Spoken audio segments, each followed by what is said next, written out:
color coding sa school. Pero hindi ko alam na color coding namin.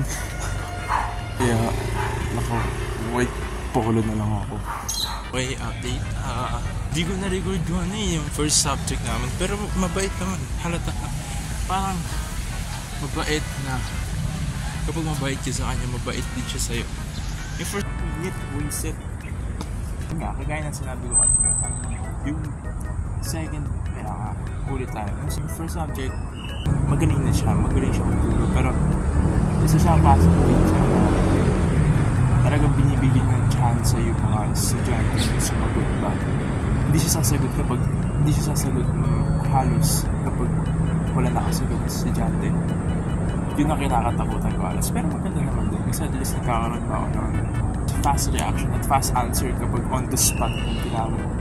Yun yung maganda. Pero ang mahirap lang pag wala kang maisip na answer at nakatayo ka lang dun at parang may expect siya. Pero maganda naman din. Second subject, kagaya sa ko pa nga kanina, may oras siya nagpapasok siya. Lakas na oras na namin parang ano ba, parang stricto, gano'n. Tapos, third subject, hindi siya mukhang stricto, pero para siyang strict.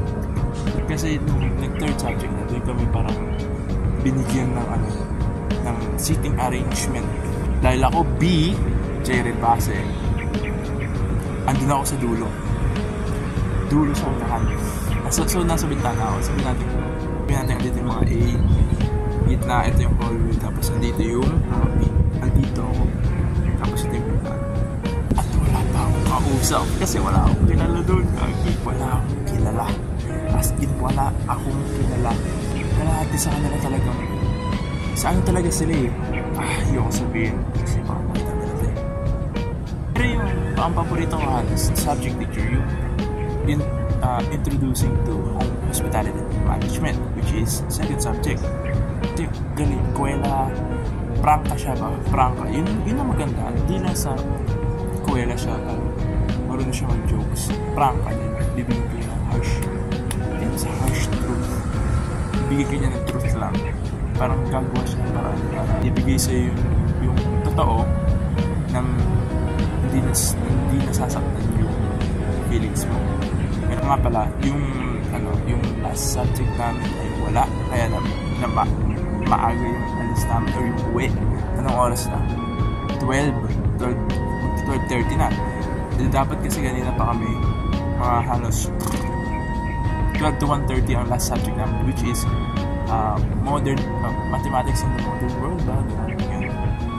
Tapos kanina napakaaga ko. 4 o'clock ako nagising. Hindi naman 4 o'clock.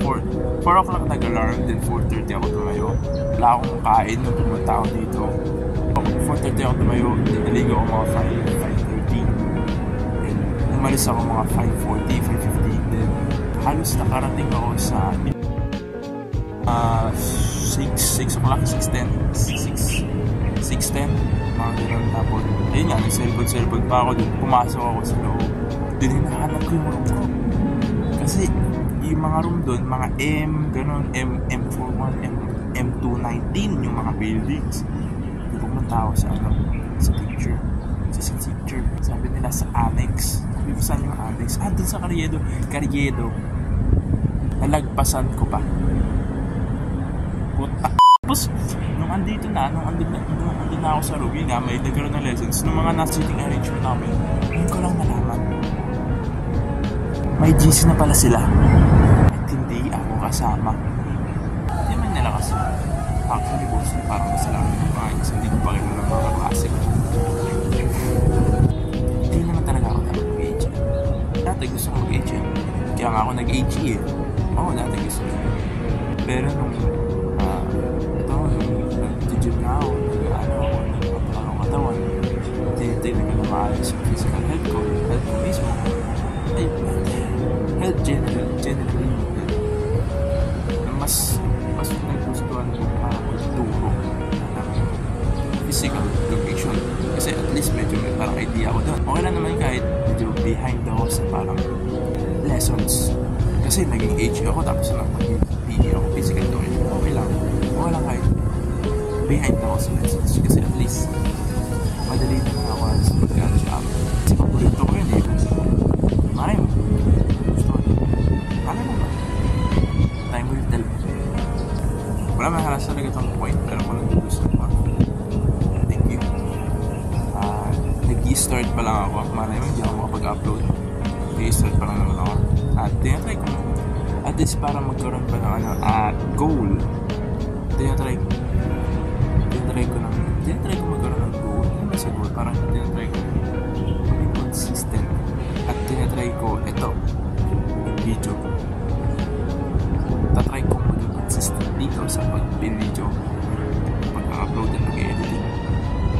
Yun halos first step ko na.